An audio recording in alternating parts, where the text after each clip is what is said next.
নমস্কার বন্ধুরা, কেমন আছেন সবাই? শ্রাবন্তী রান্নাঘর ইউটিউব চ্যানেলে আপনাদের সবাইকে স্বাগত।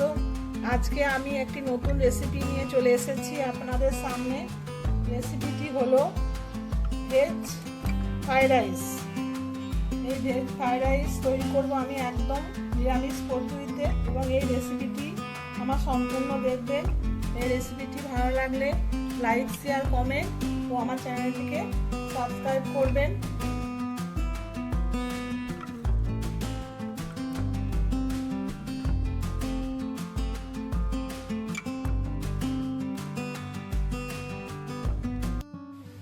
গ্যাসে একটা কড়া বসিয়েছি, এতে আমি এই এক বাটি জল নিয়ে নিলাম।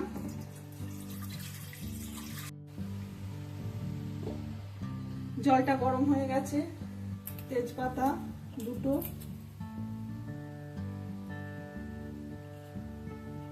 দেবো লবঙ্গ,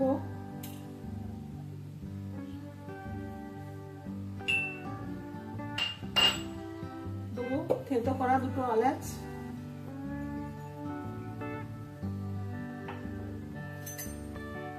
দেবো 1 চামচ সাদা তেল,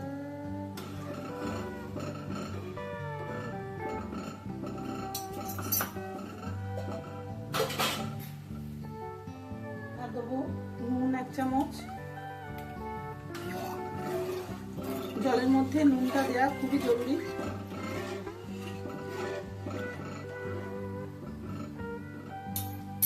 এরপর আমি চালটা দিয়ে দেবো। চালটা আমি ধুয়ে রেখেছিলাম।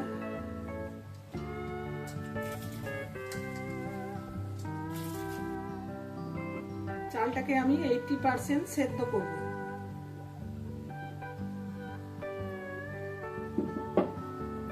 ঢাকা দিয়ে দিলাম।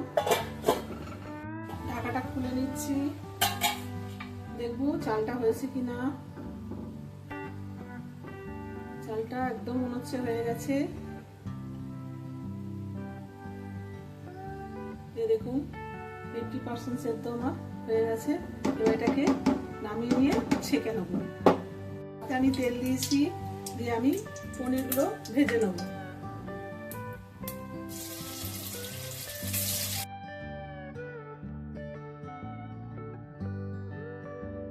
পনিরগুলো আমার ভাজা হয়ে গেছে। এবার আমি পনিরগুলো ভাজা হয়ে গেল। এবার আমি কাজু বাদামগুলো ভেজে নেব। বাদামগুলো ভাজা হয়ে গেল। এবার এটা আমি নামিয়ে নেব। একে সবজিগুলো আমি ভেজে নেব। ক্যাপসিকাম, গাজর, এগুলোকে আমি অল্প নুন দিয়ে ভেজে নেব।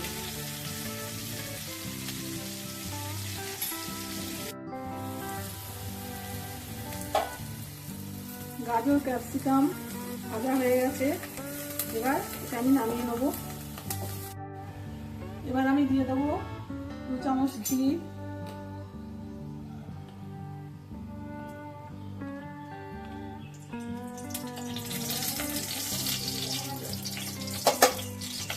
গ্যাসের ফ্লেমটা আমি একদম কমিয়ে দিয়েছি।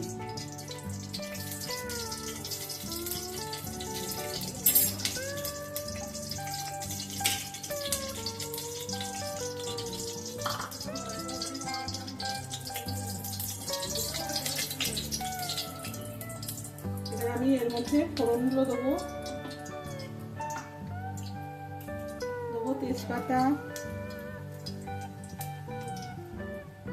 দেবো জায়ফল,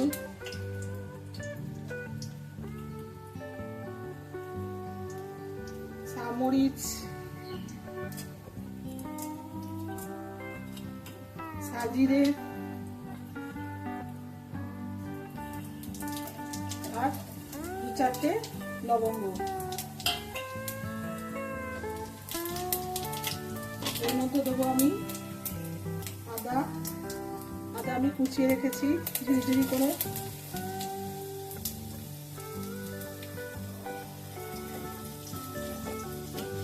ফোড়নটা ভালো করে ভাজা ভাজা হয়ে যাক। গন্ধ উঠে গেলে এর মধ্যে দেবো আমি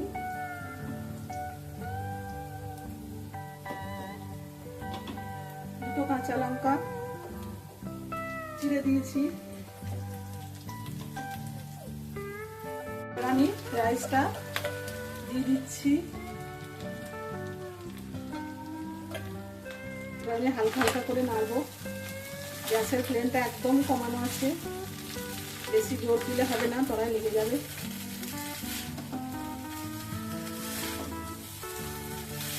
এবার আমি সবজিগুলো দিয়ে দেবো।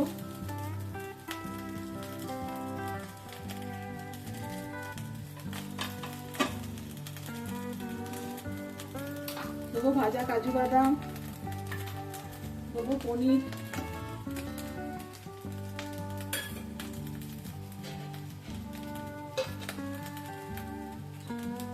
চাল সেদ্ধ করার সময় আমি নুন দিয়েছি, সবজিগুলো ভাজার সময়ও আমি কিছুটা নুন দিয়েছি। আমি অল্প দেবো। চিনি দেবো 4 চামচ, যে যেমন চিনি খাবেন।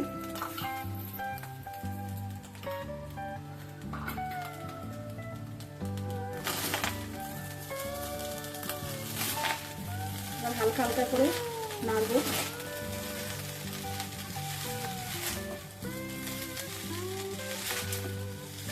দেখুন ভালো করে মেশানো হয়ে গেছে।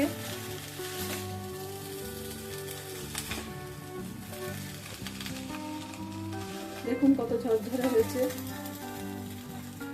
এবার এটাকে আমি প্লেটে সার্ভ করব। তৈরি হয়ে গেল ভেজ ফ্রাইড রাইস। এই রেসিপিটি যদি আপনাদের ভালো লেগে থাকে তাহলে অবশ্যই লাইক, শেয়ার, কমেন্ট ও আমার চ্যানেলটিকে সাবস্ক্রাইব করার অনুরোধ রইল। সুস্থ থাকবেন, ভালো থাকবেন, নমস্কার।